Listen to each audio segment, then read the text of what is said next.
Gil Paterson, followed by Alexander Stewart. Mr Stewart, you know that from then on we're down to 5 minutes in speakers. Thank you, Mr Paterson. Many thanks, Presiding Officer.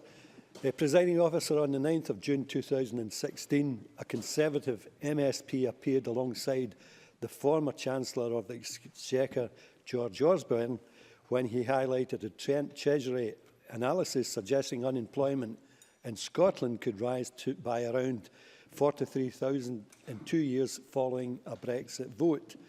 That MSP was also quoted with saying thousands of Scottish jobs are reliant on exports. We will sell within the EU. I'll be voting to remain in order to ensure we can create thousands more, that's jobs, over the coming years.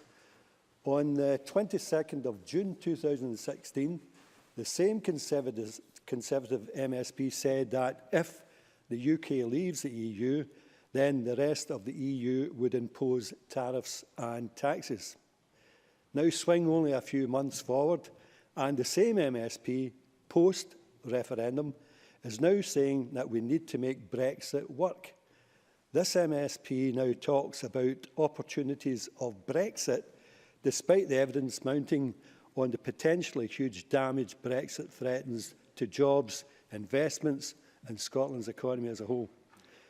Presiding Officer, that MSP is none other than the leader of the Scottish Tories. In the referendum, Scotland overwhelmingly voted to remain in the EU.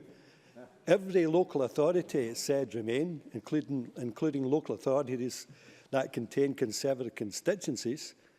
Presiding Officer, the Scottish people have spoken. So why isn't this so-called Scottish Party listening? Why is it abandoning what it stood for pre-referendum? Why has it become born-again Brexiteers? I think they should try and explain that one to the country. Presiding Officer, how much more does it take to convince Tories what the people of Scotland want? Is 62% now not good enough? I remind the Tories that Scotland is an equal partner in this United Kingdom, the union they strive to defend and protect. There is no doubt Scotland is and remains an attractive and stable place to do business in, but the referendum outcome presents a significant challenge to our economy. As I mentioned, even the former Chancellor suggests unemployment could rise around to 43,000 in 2 years following a Brexit vote. But, as many have already said, according to the Fraser of Allender paper, a hard-right Tory Brexit threatens to cost 80,000 Scottish jobs and cost Scotland's economy by up to £11 billion per year by 2020. Indeed, these figures can be put into context when you consider the concerns from various businesses and associations about the effects on losing access to the single market.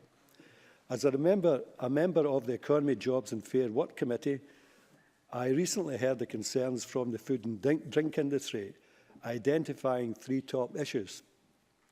The first was on trade, highlighting that roughly 76% of all food that is exported from Scotland and goes out of the UK goes to the European Union. Emphasising the continued access to the European market is as a pragmatic, tariff-free, sensible and a way possible must be a priority for all of us to achieve. The second issue was access to labour. Approximately a third of our food manufacturing workforce comes from the European Union.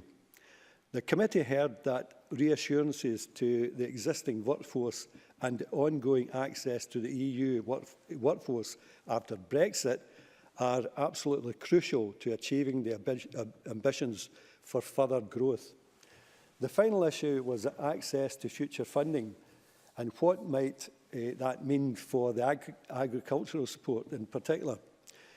The committee understands that around 400 to 500 million is paid directly to farms throughout the EU through EU funding, and another 350 million is paid through rural development measures.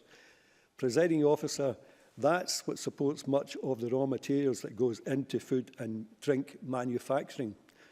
Presiding officer, the people of Scotland voted overwhelmingly to remain within the European Union, and it is vital that any Brexit negotiation acknowledges and respects that choice. And I welcome the Scottish Government will, by the end of this year, bring forward its own detailed proposals to protect Scotland's interests. I would expect all Scottish parties to be supportive of at least in protecting Scottish interests. Presiding officer, I commend the Cabinet Secretary's motion to the Parliament tonight. Thank you. Thank you.